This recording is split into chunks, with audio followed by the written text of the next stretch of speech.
25th, and this is Citrus TV Now. I'm Ben Bascuk. Here are today's top stories. Multiple fire departments fought flames at B&B Lumber. The Jamesville company, specializing in lumber pallets, has been making around for more than 50 years, but unexpectedly caught fire last night. Jamesville, Onondaga Hill, Cortland, and Madison fire departments all responded to the scene. B&B Lumber Yard had stayed lit for over 4 hours. The incredibly flammable wood materials had crews carefully monitoring hotspots throughout the night.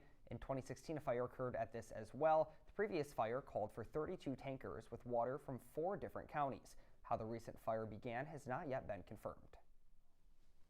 Senators Kirsten Gillibrand, Josh Hawley have announced a new bill creating a fire responder mental health hotline, named the First Responders Wellness Act.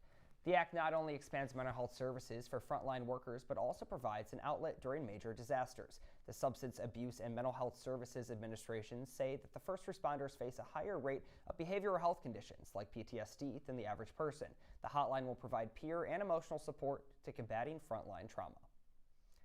A Cicero man's arrest has led officials to a large number of illegal firearms after a search on the perpetrator. Deputies had found a loaded and illegally possessed Glock handgun.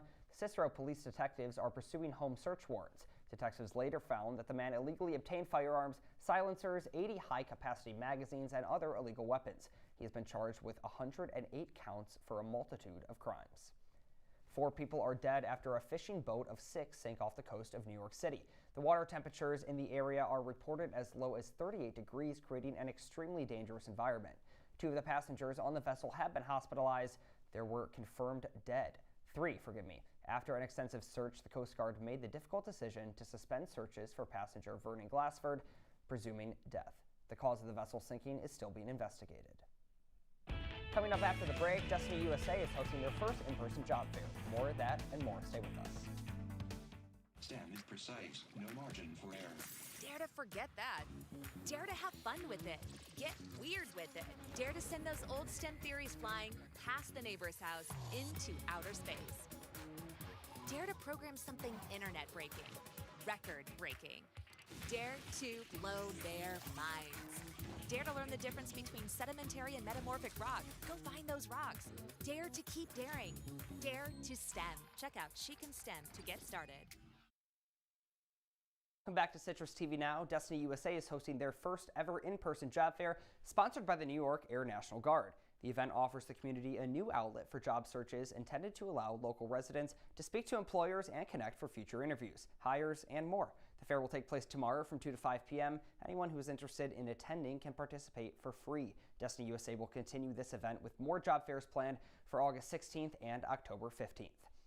Oswego schools have exhausted their snow days for the academic year. Heavy snowfall has caused the school district to cancel classes numerous times. Superintendents are trying not to cut into spring or summer vacations, but Oswego has already gone over their set amount of snow days. Schools around central New York are facing similar challenges, but for Oswego, their options are limited. The district will either result in remote learning days or cutting into students' upcoming spring break. Unfortunate for that, but speaking of snow, Olivia, what can we expect? Do you see more snow days for this week? Hey there, Ben. So luckily, it's not looking like we're going to see too many more snow days coming up in the future. You look outside right now, it's going to be 42 degrees, the warmest it's been in days out here in Syracuse. We're going to see a little bit of rain outside and a little bit of wind, making it feel only like 37 degrees. But again, that's going to make it feel a little bit like summer here in Syracuse. This uptick in the weather has been really amazing for people outside today, and there's going to be a little bit of light rain going into tonight. And looking ahead, we are looking at 40-degree weather, so the weather's not going to dip down too much for tonight, and we're going to feel about 35 degrees if we're counting in the wind chills that we're feeling tonight, but it is going to be pretty cloudy, so make sure that you are getting inside before it gets too dark, because again, these dark days are ahead of us up here in Syracuse because the sun's not coming out just yet. But this 40-degree weather is really exciting. Looking forward to our 3-day forecast. So as you can see, on tomorrow, on Wednesday, it's going to be about 40 degrees, and then it's going to uptick to 44 degrees on Thursday.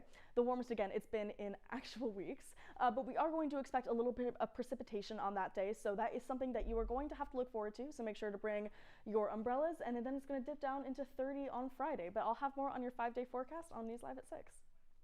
Thanks, Olivia. That's all the time we have for you today on Citrus TV Now. I'm Ben Bascuk. Have a great night, Syracuse.